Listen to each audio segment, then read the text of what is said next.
When I walk into a class and I'm like, you know what, if I really mess this up, if I really, really screw this up, whatever the worst thing is that happens, just put it in the pile of trash. What's one more? I'm not going to feel like a failure if I fail at something. I'm just going to be like, just add it to the pile. Let's move on.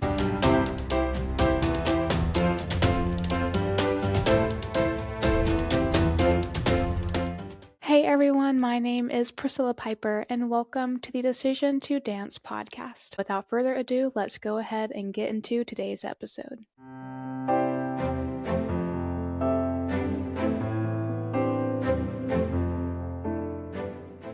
When I look back, I think about all the failures that I have done over the course of my life. And I think about literally, like, if there was a visual, how incredibly high that, like, mountain of failures would look like. Like, it would be so tall, so big, like a junkyard, just like trash and just mountains of trash. Like that's what I'm seeing right now. When I look back at that and I think about failure today, I'm like, you know what?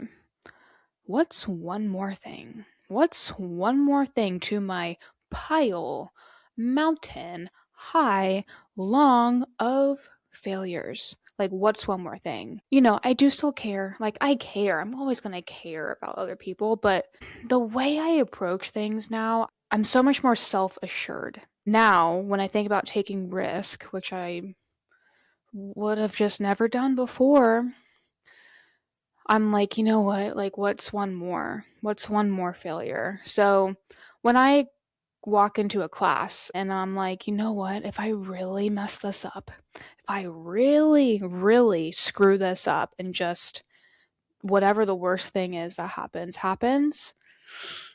at this point in my life, just put it in the pile of trash. Like, what's one more? It's already significant enough. What's one more? You know?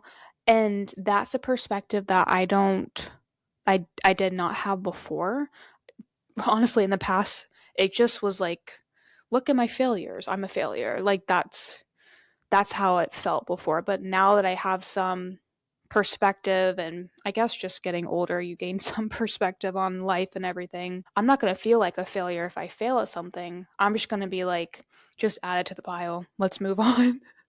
And I think that's a refreshing approach. I think it's important to view how those hardships can actually impact you for the better, depending on how you see it. When I look back at all of those failures now, I'm like, oh, that's what allowed me to climb up to, I'm going to say, the top, to where I am.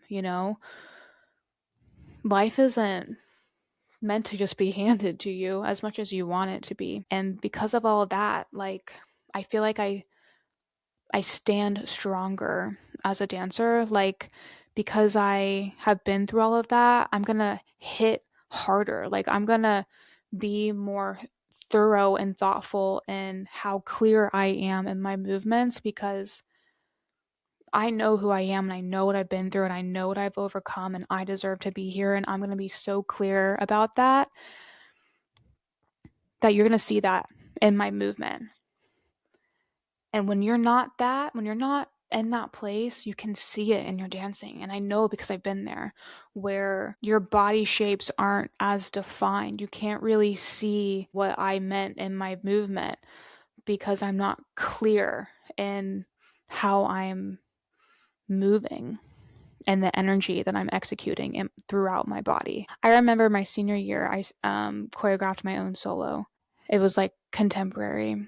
There was a judge that was like, I don't know what I just watched. I don't think he meant the whole thing, but there was a part that I did, and he was like, I don't even know what I just watched. Like, what was that? I was just like so messy and all over the place that even when I choreographed it myself, I couldn't even execute it properly. And that's an example of what I mean by when you don't feel confident about yourself, you're not proud of what you've overcome and what you've been through and all of these things, it shows in your dancing. you're not clear about yourself, you're not clear about what you've been through, what you're trying to offer and showcase here. It's very unclear and murky, and it shows. When I would watch myself back, I'm like, man, there was so much that I wanted to offer, but I just like couldn't, because you could just tell like something was missing inside. And I think when you can get to that level of appreciation, you get to this place of being a bit more carefree. And funny enough, that makes you a better dancer because you go more full out. You let loose a little bit more.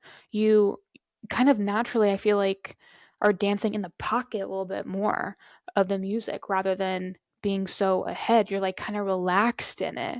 The way you dance is so much more natural. And I think the audience and whoever's watching you will see that. If you trip over your feet or you mess up a little bit, it's almost like funny and actually like adds to what you're doing rather than like, oh my gosh, I messed up and now I suck. It's like, oh, a little oopsie moment there, but like, oh, I got back into it and now we're having a good time. Like, yeah, that is at least my observation. So at the end of the day, I just hope people are proud of what they've been through and what they've overcome and how that can shape you for the better. I think we all have to be proud of our story. I don't want any of us to forget all of that. So I hope you enjoyed today's episode. Thank you so much for listening. If you did enjoy, make sure you subscribe to the podcast and give us a rating. That way, other dancers can find our podcast and benefit from the episodes that we are offering. I hope you all have a good rest of your day. Thank you so much, and I will see you all in the next episode. Bye.